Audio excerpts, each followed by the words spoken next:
기도합니다. 사랑과 은혜가 풍성하신 하나님 아버지, 오늘도 우리에게 새날 주셔서 주님의 보좌 앞에 나오게 하시니 감사합니다. 세상은 여전히 분주하고 우리의 눈을 어지럽히는 것들로 가득 차 있습니다. 하지만 이 시간 눈에 보이는 현실 너머에 계시는 살아계신 하나님을 보기 원합니다. 우리의 다친 마음을 여시고 주님의 말씀이 이 시간 우리의 심령과 골수를 쪼개어 새롭게 되어지도록 도와주옵소서. 예수님의 이름으로 기도합니다. 아멘. 히브리서 8장 1절에서 13절까지의 말씀, 믿음의 인내로 살아야 하는 이유라는 제목으로 함께 나누겠습니다. 세상은 끊임없이 우리에게 눈에 보이는 것을 믿으라고 강요합니다. 당장 손에 잡히는 이익, 눈에 보이는 그 성공, 피부로 느껴지는 감각적인 쾌락을 쫓으며 살으라고 우리에게 말합니다.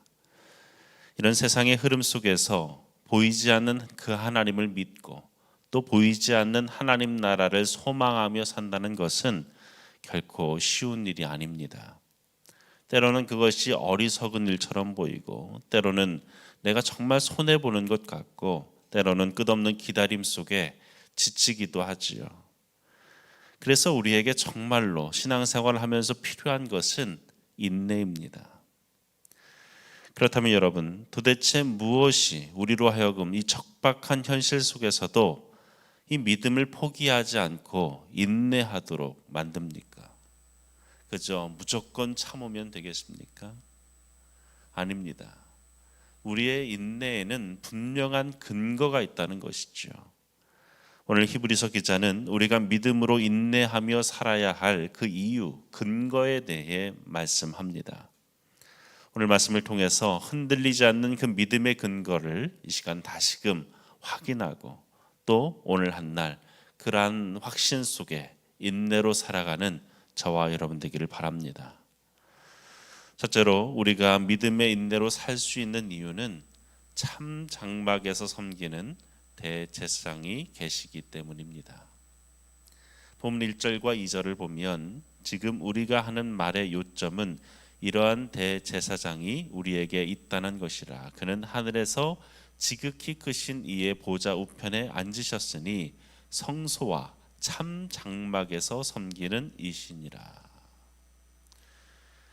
참 장막에서 섬기는 이, 저는 이 말씀이 얼마나 위로가 되는지 모릅니다. 히브리서 기자는 우리에게 대제사장이 있다라고 말합니다. 우리는 영적인 고아가 아니라는 것이지요. 홀로 이 세상에 던져진 존재가 아니라 우리를 위한 대제사장이 있다. 그런데 그 대제사장 되신 예수님께서, 예수 그리스도는 지금 어디에 계시는가? 하늘 보좌 우편에 계신다고 말씀합니다. 우편이라는 것은 가장 큰 권능과 또 통치의 자리를 의미합니다.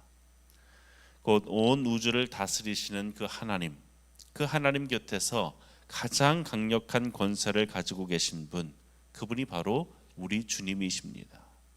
그런데 그분이 거기서 무엇을 하시는가? 2절에 보면 참 장막에서 섬기는 이라고 말하죠. 과거 제사장들은 사람이 만든 그 건물에서, 즉 모형과 그림자뿐일 그러한 성소에서 섬겼습니다. 그들 또한 옛 장막이었죠. 죽을 수밖에 없는 연약한 인간들이었습니다. 하지만 예수님은 어떻습니까? 하나님이 직접 세우신 하늘의 참 장막, 그 거룩한 실체 안에서 우리를 위해 섬기고 계신다라고 말씀합니다. 여러분, 이것이 얼마나 우리에게 큰 위로가 되는지요. 우리를 위해 섬긴다라는 것은 우리를 위해 중보하신다는 의미입니다. 예수님께서 십자가에서 단번에 속죄를 이루셨을 뿐만 아니라 지금도 살아계셔서 우리를 위해 간구하고 계십니다. 우리의 연약함을 아시고 우리의 죄악을 덮으시며 하나님 아버지와 우리의 사이를 화목하게 하시는 완전한 중보자가 되신다는 사실입니다. 여러분, 우리가 죄 가운데 넘어질 때에, 삶의 무게에 짓눌려 신음할 때에 누가 우리를 변호합니까?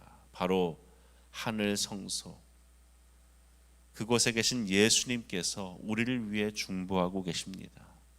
그저 우리는 그분을 의지하여 하나님께 나아가면 됩니다. 이미 휘장은 찢어졌습니다. 이제 우리는 두려움 없이 하나님 앞에 나아갈 수 있게 되었습니다. 과거의 대제사장들은 두려움 속에 그 성소에, 지성소에 들어갔지만 이제는 두려움 없이 하나님 아버지 앞에 나아갈 수 있게 되었습니다. 왜입니까? 그 예수님이 우리를 위해 중보하시기 때문에. 오늘 그 주님을 바라보시기 바랍니다. 그분이 우리를 위해 중보하시기에 오늘도 우리는 믿음으로 인내할 수 있습니다. 두 번째로 우리가 믿음으로 살아야 할 이유는 새 언약의 중보자 안에 있기 때문입니다. 6절 말씀에 그러나 이제 그는 더 아름다운 직분을 얻으셨으니 그는 더 좋은 약속으로 세우신 더 좋은 언약의 중보자시라. 히브리서 기자는 옛 언약과 새 언약을 대조합니다. 옛 언약, 곧 율법은 흠이 있었죠. 7절에 저 첫 언약이 무흠하였더라면 이라고 얘기합니다. 흠이 있었다는 것인데 무슨 말입니까? 율법 자체가 오류가 있었다는 말일까요? 틀렸다는 말입니까? 아닙니다. 율법도 하나님께서 세우신 완전한 것이었습니다. 거룩한 하나님의 말씀이었습니다. 문제는 그 율법을 지켜야 할 능력이 인간에게 없었다는 것이죠. 인간의 죄성과 연약함 때문에 율법은 오히려 우리를 정죄하고 심판하는 도구가 되어졌습니다. 그래서 율법으로는 우리가 구원함을 얻을 수 없는 것이죠. 옛 언약 아래에서는 누구도 하나님을 기쁘시게 할 수가 없습니다. 그래서 하나님은 예수 그리스도를 통해서 새 언약을 세우셨습니다. 이 언약은 우리의 행위나 우리의 공로에 근거하지 않습니다. 오직 예수 그리스도의 그 십자가의 희생, 그분의 보혈에 기초한 그 은혜의 언약으로 주어진 새 언약입니다. 주님은 짐승의 피가 아니라 자신의 피로써 제물 삼으셨습니다. 이것은 옛 언약의 한계를 완전히 극복하는 것이었죠. 옛 언약이 너희가 이것을 행하거라 그리하면 너희가 살 것이다 라는 조건부였다면 새 언약은 전혀 다릅니다. 내가 이미 완성했다. 내가 다 이루었다. 그러니 너희는 내 안에 있기만 하거라. 내게 머물기만 하거라. 여러분, 우리의 신앙생활이 힘들게 느껴지는 이유가 무엇입니까? 자꾸 내 힘으로, 내 의지로 율법의 조항을 지키듯 신앙생활을 하기 때문입니다. 그러면 누구도 견딜 수가 없습니다. 지칠 수밖에 없습니다. 실패할 수밖에 없지요. 하지만 우리는 더 좋은 언약 안에 있음을 기억해야 합니다. 예수님이 중보자 되셔서 우리를 붙들고 계십니다. 내가 주님을 붙잡는 그 힘보다 그 강하신 주님이 나를 붙잡을 때 우리는 흔들리지 않습니다. 이 사실을 우리가 깨달을 때 우리의 현실의 그 어려움 속에서도 우리는 견고히 서 있고 인내할 수 있습니다. 마지막 세 번째로 우리가 믿음의 인내로 살아야 할 이유는 모든 불의와 죄를 용서받았기 때문입니다. 본문 10절과 12절까지의 말씀을 보면 새 언약의 핵심의 내용들이 나오는데, 첫째는 하나님의 법을 우리의 생각과 우리의 마음에 기록하셨다라고 말씀합니다. 하나님의 법을 이제는 우리의 마음에, 다른 곳에 기록한 것이 아니라 우리의 생각과 마음에 기록하셨다고 말씀합니다. 옛 언약은 돌판에 새겨졌지만 밖에서 우리를 강요하는 법이었지만 이제 그 새 언약은 성령을 통해 우리의 마음에 새겨졌습니다.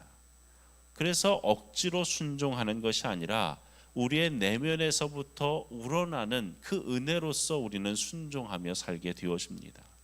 하나님을 사랑하면 사랑할수록 그분의 뜻을 따르고 싶어하는 그 욕구 가운데 우리는 자원하며 순종하며 살게 되어집니다. 이제 우리의 존재 자체가 새로운 피조물이 되어진 것이죠. 하나님의 말씀을 담는 도구가 되어진 것입니다. 둘째는 하나님을 아는 지식이 충만해진다고 말씀합니다. 작은 자로부터 큰 자까지 다 하나님을 알게 되어진다. 안다라는 것 자체에 대해 제가 늘 말씀드렸죠. 이것은 지식적인 알미 아니라 관계적인 알미입니다. 친밀한 교제로 나아가게 되어졌다라는 것이죠. 그리고 가장 중요한 세 번째는 죄 용서의 확신입니다. 12절 말씀에 보면 내가 그들의 불의를 긍휼히 여기고 그들의 죄를 다시 기억하지 않겠다라고 말씀합니다. 여러분, 우리를 짓누르고 있는 죄책감이 있습니까? 과거의 실수와 실패가 우리의 발목을 붙잡고 하나님께 더 나아가지 못하도록 막고 있진 않습니까? 하나님은 다시는 내가 기억하지 않겠다라고 말씀하십니다. 그렇게 선언하십니다. 이것은 단지 하나님이 잊어버리겠다는 얘기가 아닙니다. 어떻게 하나님이 쉽게 잊어버릴 수가 있겠습니까? 무슨 컴퓨터 프로그래밍 되듯이 그저 지워지는 것이 아닙니다. 이것은 하나님의 의지적인 결단입니다. 더 이상 묻지 않겠다는 것이지요. 예수 그리스도의 그 십자가의 보혈이 너무나 완벽하기 때문에 그 피를 보고 우리를 의롭다고 인정해 주시겠다. 내가 그렇게 너희를 인정해 주겠다라는 말씀입니다. 이제 우리는 더 이상 죄의 종이 아닙니다. 용서받은 하나님의 자녀가 되었습니다. 의의 상속자가 되었습니다. 그의 나라와 그의 백성이 되었다라고 말씀합니다. 우리의 그 태산과 같은 죄가 사라졌는데 어떻게 세상의 작은 고난들이 우리를 무너뜨릴 수 있겠습니까? 그럴 수 없는 것이죠. 우리는 그 십자가의 사랑으로 이미 이긴 자가 되었다고 말씀합니다.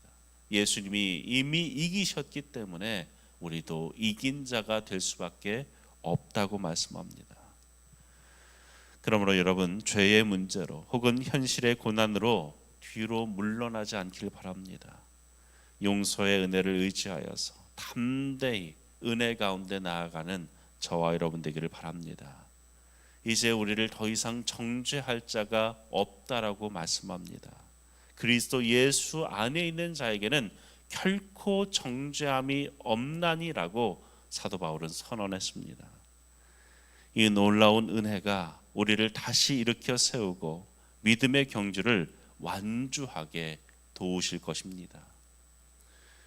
여러분, 우리의 신앙의 목표는 단지 죄 용서 받고 천국 가는 것이 아닙니다. 하나님은 우리와 더 깊은 사귐으로 초대하십니다. 10절의 말씀처럼 나는 그들에게 하나님이 되고 그들은 내게 백성이 되리라. 그 하나님과 동행하며 그분의 생명을 누리며 사는 것, 그것이 우리의 삶의 평생의 목적이 되어야 합니다. 오늘 이 하루 이 믿음의 눈으로 세상을 바라보고 주님을 바라보시길 바랍니다. 주님 안에서 인내하면서 오늘도 우리로 넉넉하게 이기게 하시는 그 주님을 의지하며 사는 저와 여러분 되기를 간절히 축원합니다. 기도하겠습니다.